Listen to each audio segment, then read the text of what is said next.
मध्य प्रदेश और छत्तीसगढ़ में सीएम नाम सामने आने से बड़े बड़े कयास धरे के धरी रह गई। अब बारी है राजस्थान की।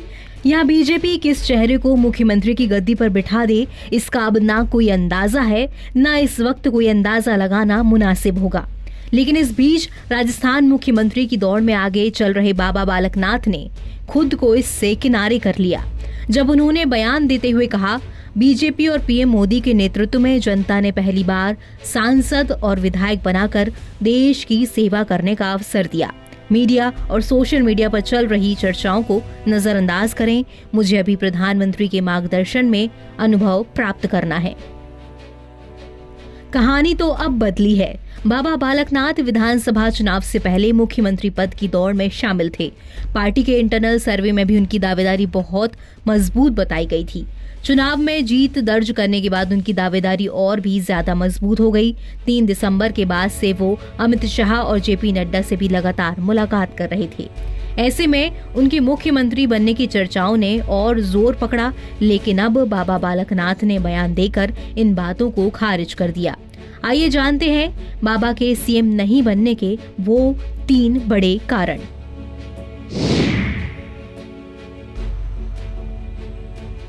बाबा बालकनाथ ओबीसी वर्ग से आते हैं। राजस्थान के पड़ोसी राज्य मध्य प्रदेश में मोहन यादव को मुख्यमंत्री बनाया गया, जो खुद ओबीसी वर्ग से आते हैं। ऐसे में लोकसभा चुनाव को देखते हुए बीजेपी 2 पड़ोसी राज्यों में एक ही समाज का मुख्यमंत्री नहीं देना चाहेगी। बाबा बालकनाथ के राजनीतिक जीवन में अनुभव की कमी है। ये बात उन्होंने अपने बयान में भी स्वीकार की। बाबा बालकनाथ अब तक सिर्फ एक बार सांसद बने हैं और विधायक रहे हैं।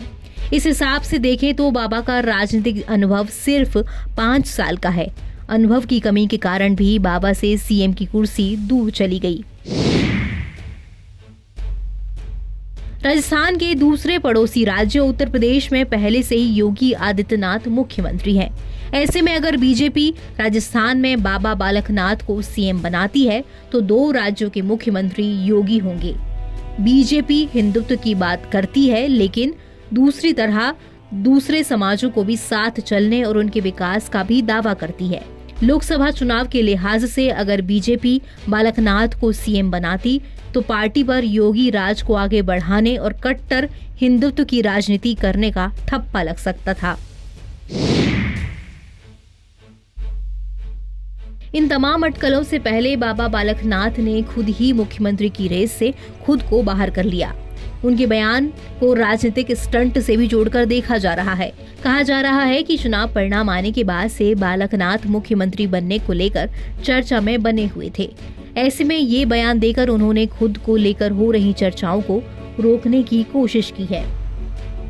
अब बस कुछ ही घंटों में ये साफ हो जाएगा कि राजस्थान के मुख्यमंत्री की गद्दी पर कौन काबिज होने जा रहा है।